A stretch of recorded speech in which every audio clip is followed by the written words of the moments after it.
So this lens you see right here, it has a big zoom, big light capability with an aperture of f2.8, which makes it an overall big versatility lens. But is how big and heavy it is too much of a downside for landscape and nature photographers out there, especially those on the go, traveling or hiking? Anyways, this lens is the brand new Sigma 28-105 aperture f2.8 DGDN art lens, and we're gonna go ahead and take a look to see if this lens is something you want in your kit.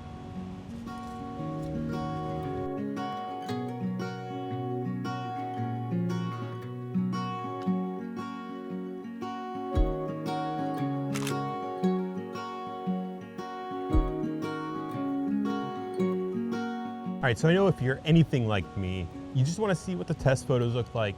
But first, let's get the technical specs right out of the way.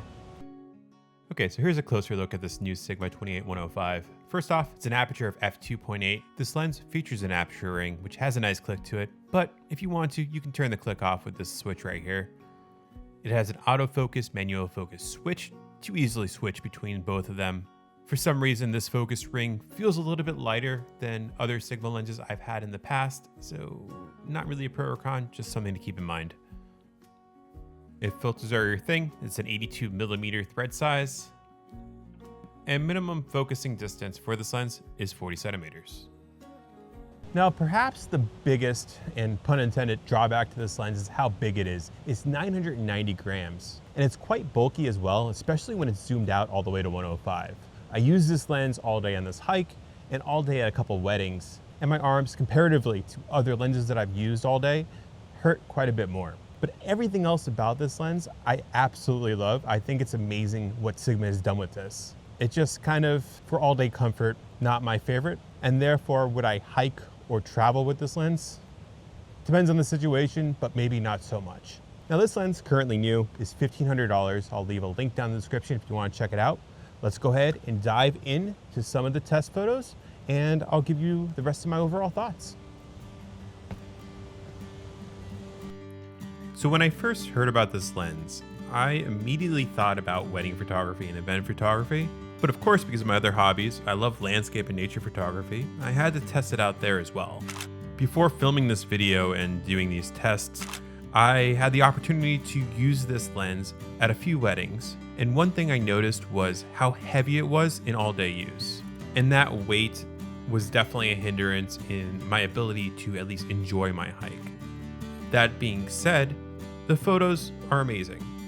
I think the focal length of 28-105 gives you so much versatility when it comes to nature and landscape photography. There was areas where I was shooting wide at 28mm to capture more of a scenic wide-angle shot of a waterfall. And then photos like you see right here, I zoomed in so you can get the overlook sort of feel with the fall foliage in the background.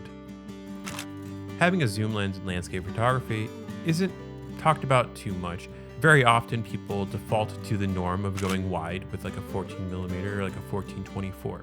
But I can't stress enough how much more creativity and just ability you have with the 28-105. Being able to easily filter between various focal lengths to get different shots and be creative with your lens will set you apart from other landscape photographers out there who are only shooting wide. Like I said, I love the photos that came from this lens. I think they all look fantastic. But in saying that, I think all Sigma lenses that I've used so far look fantastic, and I wouldn't really say there's a positive or negative difference in the photos that were taken using this lens on this trip. Okay, so those are my overall thoughts about this 28-105. It's an incredible lens with a lot of versatility. It's a 28-105 with an aperture of f2.8. You can't really ask for more, with the biggest caveat being how heavy it is. I think overall, if I was bringing only one lens to a trail or a trip where I'm traveling a lot, this might fit that bill, but it really depends on how much weight I'm willing to lug around with me. And if you're looking for reasons to get this lens outside of nature, landscape photography, I will be doing a video on only using this lens as a standalone lens for wedding photography. So subscribe to my channel, keep an eye out for that, or watch it if it's available already. Thanks for watching this video, and I'll catch you in the next one.